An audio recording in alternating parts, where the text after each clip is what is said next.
Minglaba, first and foremost, I would like to wish the entire mass of the people freedom from infection by COVID-19 pandemic, as well as physical and mental well-being.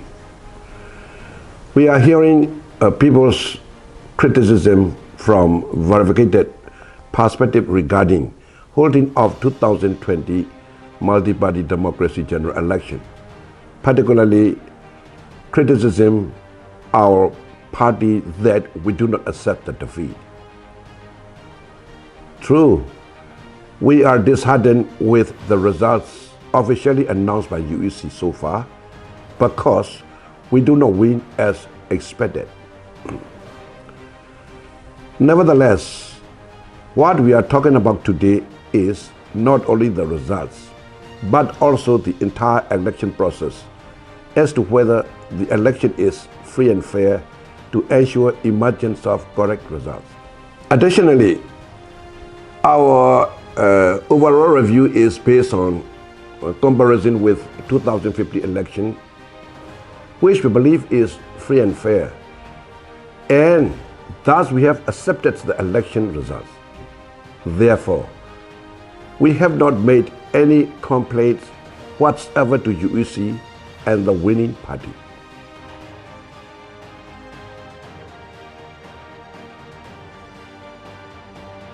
We are confident that 2015 election is free and fair because of the checking of the voters list, dissemination of the voters list, the good paper quality of the ballot sheets, and equal chunks of canvassing being given to all parties.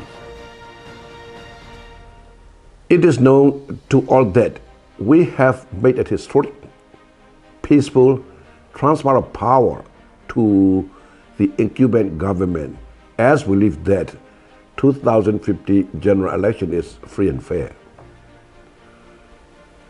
This kind of dignified transition has been a landmark in a very recent history. Nevertheless, concerning 2020 general elections, overall review of the entire election process has been made based on the following points. The frequency of the meeting between political parties who are the key players and the UEC who play the role of upright judges. How many chances the parties had been given to submit the matters to UEC. How open the parties can be in discussion with UEC.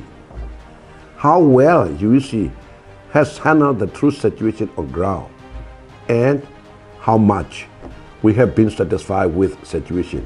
You can imagine.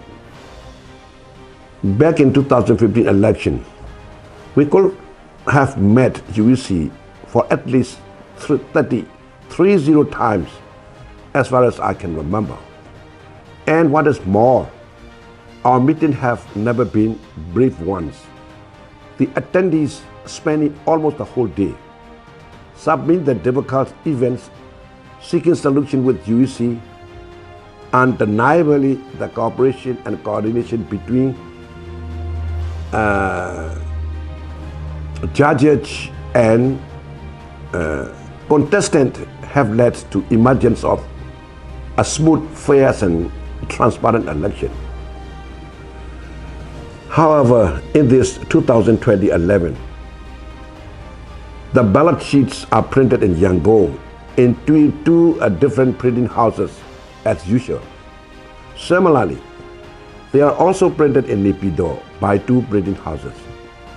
Back in 2015 election, a world famous foundation like Jimmy Carter Foundation has kept an eye on printing on the ballot sheets together with NGOs and political parties. This time, there are no NGO. There are no political parties involved in printing the ballot sheets. We do not have the vaguest idea of how many ballot sheets are printed and how many of them are distributed. We are unaware of number of the ballot sheets distributed to region, state commission, a district commission, and the township commission. Again, we do not have the right to know the lost wastage percentage, the accurate number of printing and difference between accurate number and that distributed to the commission as a different level. In terms of transparency, UEC is very, very weak. This is an extremely important turning point which we are not made aware of.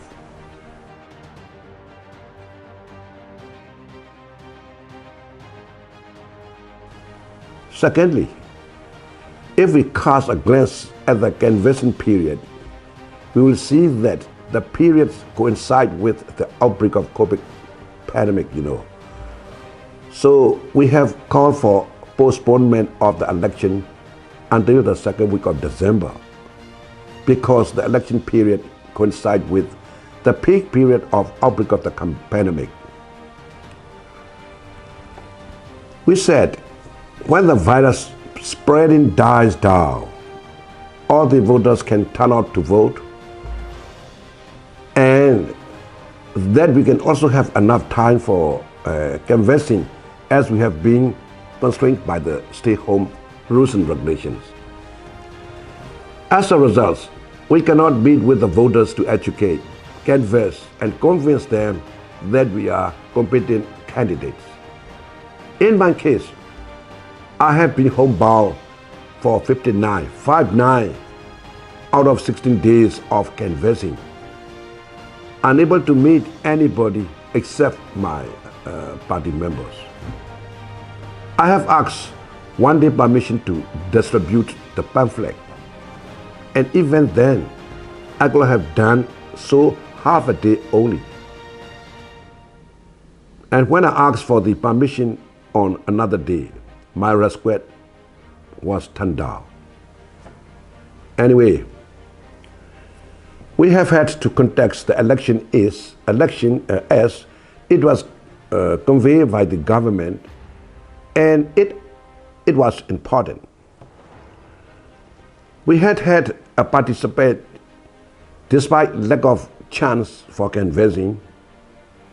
In this regard, people can in no way say that the political parties have had equal chance because none of them could do the canvassing because of COVID rules and regulations.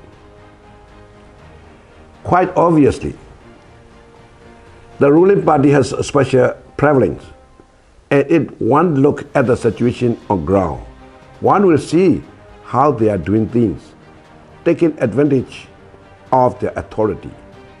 One vivid example is providing of assistance in the form of cash and in kind. However, these provisions are coming from the state budget, the grants or loans, and the revenues. Although they say they provided assistance to mitigate the people suffering from the outbreak of the pandemic, they did the canvassing in reality. Such issues can be seen in abundance on social network, social media. So how one can say we are all given the equal chance?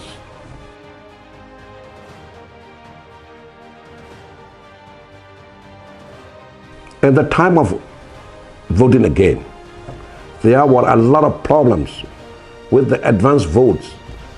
There was no justice. There were a host of problems, and checking of the voters list was also problematic. When the UEC released the voters list on, I think, 25th July for the first time, we could not check them as we please, being denied taking photos of the voters list. Our people were too busy to check the list by themselves, having to earn the living. And when the list was announced for the second time on, I think, 14 August, There arose a fresh problem of adding to voters' lists those who have arrived at the prospective constituency more than 90 days ago. But we could not check the addiction with original lists. We were lost in the wilderness of the unverified figures. Actually, an election held by a national level, authorities should not be like that. Such a clumsy, awkward things has never occurred. At the time of voting, we found some unearthly people come to vote even. And some were found to have voted 2 times. And when the polling booths prepared to close, people arrived en masse to vote, preventing a responsible person from checking the voter list. All these things had happened. All these things have happened. If you look, you will see. At some polling booths, there are thousands of underage youth. There had been a such blunder at the polling booths. That's why we have nothing but to file cases against UEC to remedy this unlawful act. But when we asked for Forms 1, Form 60 and 16-1 to be able to file cases, they did not give them us yet. How can we verify this list? How can we verify this list? Where do we have to demand these forms from? Who do we have to rely on? Is it UEC or respective township commission or the district department or central government? We, the political parties, are lost in the wilderness, not knowing what to do and how to do to remedy our suffering. For the election to be free and fair, the statistics are required to be correct and authentic. We have already filed over 18 cases at the police stations, while there are more than 550 letters of complaints at UEC. They are still ongoing. We have difficulty checking the figures as we cannot demand the voter list and the list of those who have come to vote.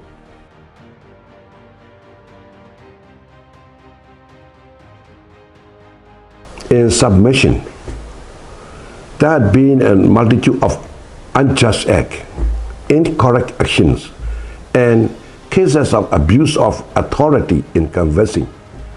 How can we be satisfied with this act? We are saying so because these acts are undemocratic. We are objecting in order that these unlawful and unjust acts will not become precedents and pass over to future election, that we can hold free and fair election, and that we are doing are meant for the sake of the country. If we are not against the wrong acts, who else will do so? We are a political party. As we are the opposition party, it is our duty to point out the wrongdoing. We need to powder over this. We really have due respect for those sympathizers who have provided support for our party with the self-sacrificing spirit and those who have love for the truth. We would like to honestly request all the truth-loving, noble-minded people to continue to support and cooperate with us in our fight against the pernicious systems. We hereby made our solemn vow to annihilate these pernicious systems and uproot the most cunning tricks with might and main. I wish entire mass of the people again physical and mental well-being. Thanks to all.